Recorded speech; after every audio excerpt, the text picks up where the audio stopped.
NATO and Poland have said that a missile strike that struck Polish territory on Tuesday was likely fired by Ukraine in self-defense. 2 people were killed when the missile exploded in a village near Poland's border with Ukraine.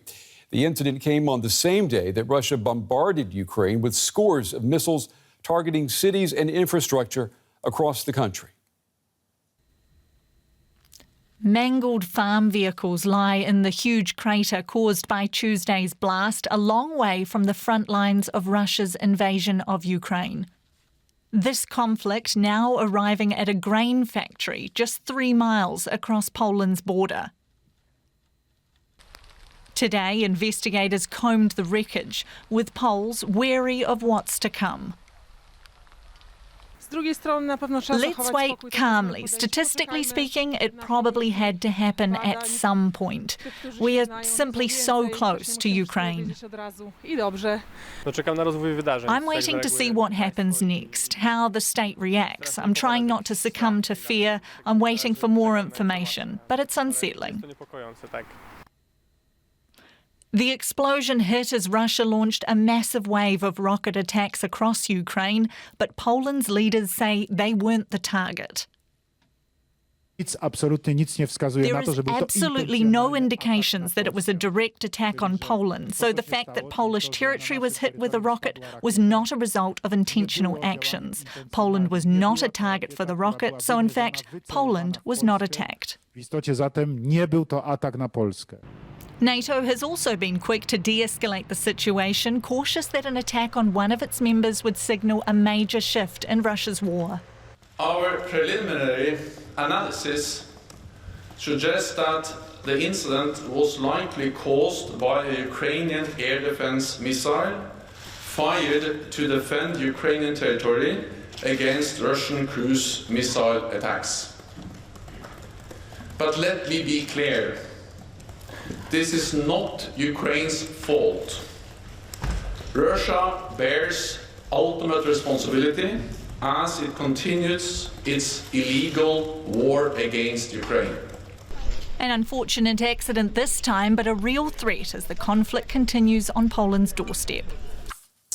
We've got team coverage of this story tonight. Our reporter Grzegorz Zimanowski is in the Polish village where that missile hit yesterday, and DW's Terry Schultz. She joins us from Brussels, the city where the headquarters of NATO is located.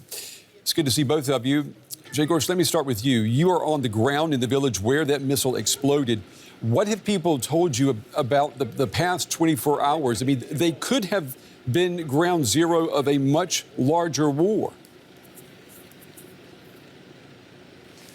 Yes, Brent, indeed. We are in the village of Przewodów where the explosion, this accident yesterday happened. You can see behind me the police have cordoned off the area. Just a few hundred meters behind me there is this grain drying facility where the missile struck and the 2 people have died. The people we spoke to here, they told us they are afraid, and the last 24 hours have put them under tremendous pressure. They told us they could hear explosions from explosions even further out in the area. They heard 2 explosions. People here, many thought that it was maybe a gas explosion or some sort of an accident, but then the news started trickling in, and the reality turned out more grim and depressing. You know, they know where they live. We are right on the border with Ukraine. It's just 6 kilometers away to the border from here, from where I'm standing, and you know, they could be the first ones who would be affected in a case of a bigger conflict, and they've experienced this already right from the beginning of the Russian full-scale invasion on the 24th of February. They have been the first ones to receive Ukrainian refugees. In fact, one of the men that were killed yesterday, he was well known here in the community for going to the border frequently, helping out the refugees. Okay. So, you know, they've been experiencing this conflict intensively, but the last 24 hours was obviously another level. Yeah, and Terry, what about at NATO headquarters? I'm assuming that the relief must have been tremendous there, that the alliance is not facing a war with Russia today. Certainly, that is not exactly how leaders express it, but it's obvious because, as was mentioned earlier, not only would that signal a major shift in Russia's plans for waging its war on Ukraine, but that would mean that the response that NATO would have to come up with would be massively different than if this was simply an accident. And in fact, we know that Poland was preparing to ask for what's called Article 4 consultations, and that means bringing all the allies together in the case of a security or political threat to a country, and they decided at the last minute to call that off. And so that was a sign of relief. And the other sign was that NATO Secretary General Jens Stoltenberg went so far as to say not only was this most likely not an attack from Russia, of course, pending final investigation, but we have no sign that Russia is planning any offensive attack on a NATO country. So you could definitely tell that NATO wanted to de-escalate the fears.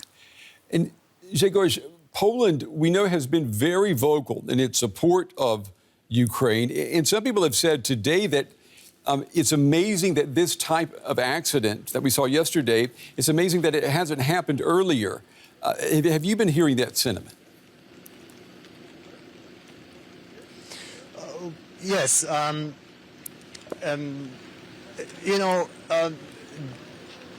People here know that there is a major conflict going right on the other side of the border, but still, I think few of them could have expected that the conflict would spill into Polish territory.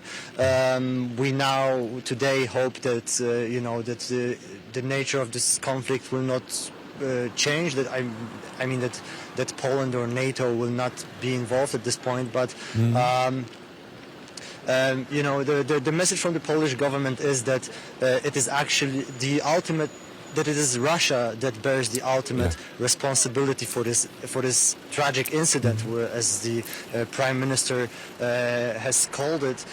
He said that everything points to the scenario that Ukraine was simply trying to intercept a Russian rocket. We remember yesterday there was a big full-scale Russian rocket attack all across Ukraine. So he said. So the Polish Prime Minister said that Ukraine had the right to defend itself, and as you said, Poland has been very vocal about its support for Ukraine. Very true. I don't think that this accident will change anything about that.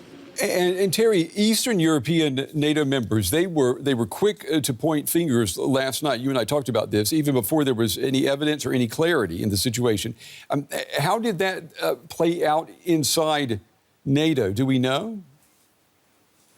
I don't think that anyone is going to blame the Eastern European countries for thinking it was Russia.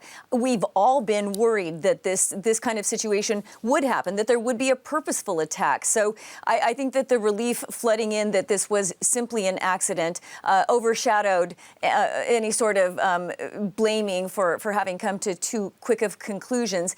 And as we've been saying, NATO joined the Polish government in saying that regardless of the fact that Russia didn't fire this missile, it is because Russia is raining missiles down on Ukraine constantly that the situation even happened. So Moscow certainly wasn't exonerated just because it didn't fire this missile. And briefly, Terry, before we run out of time, Ukraine's President Zelensky, he has said that he believes that the missile was fired by Russia and not by his own forces.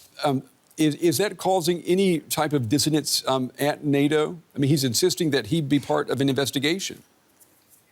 Yeah, I saw that those claims were continuing even after the NATO press conference, where the Secretary General made clear that this is definitely what everyone believes. So, I mean, I think it remains to be seen how that will play out, and if the Ukrainians can bring any sort of proof that this was not one of their air defense missiles.